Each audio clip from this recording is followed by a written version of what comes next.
இயேசுவுக்கே புகழ்.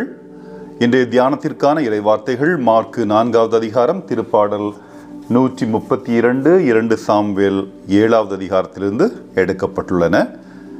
2 சாமுவேல் 7வது அதிகாரத்தில் 19 மற்றும் 28வது இறைவார்த்தைகள் கூறுவது, உம் ஊழியனின் குடும்பத்தை பற்றிய எதிர்காலத்தை பற்றியும் நீர் பேசியுள்ளீர்.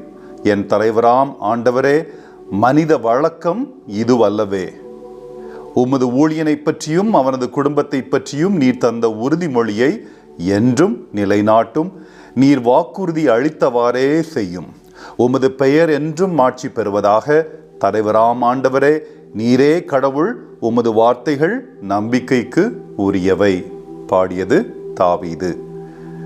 திருப்பாடல் 132 11வது இறைவசனம் கூறுவது, ஆண்டவர் தாவீதுக்கு உண்மையாய் ஆணையிட்டு கூறினார். அவர் தம் வாக்குறுதியினின்று பின்வாங்க மாட்டார்.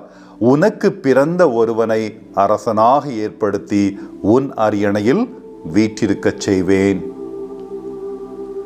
மார்க்கு 4வது அதிகாரத்தில் 21 மற்றும் 22வது இறைவார்த்தையை முதலில் கேட்போம். இரண்டாவதாக 24 மற்றும் 25வது வார்த்தைகள். முதலாவதாக, விளக்கை கொண்டு வருவது எதற்காக? மரக்காலின் உள்ளேயோ கட்டிலின் கீழேயோ வைப்பதற்காகவா? விளக்கு தண்டின் மீது வைப்பதற்காக அல்லவா? வெளிப்படாது மறைந்திருப்பது ஒன்றுமில்லை, வெளியாகாமல் ஒளிந்திருப்பது ஒன்றுமில்லை கூறியது இயேசு ஒளியின் மகிமையை பற்றி. இரண்டாவதாக, நீங்கள் எந்த அளவையால் அளக்கிறீர்களோ அதே அளவையால் உங்களுக்கும் அளக்கப்படும், இன்னும் கூடுதலாகவும் கொடுக்கப்படும். ஏனெனில் உள்ளவருக்கு கொடுக்கப்படும், இல்லாதவரிடமிருந்து உள்ளதும் எடுக்கப்படும் கூறியதும் இயேசுதான்.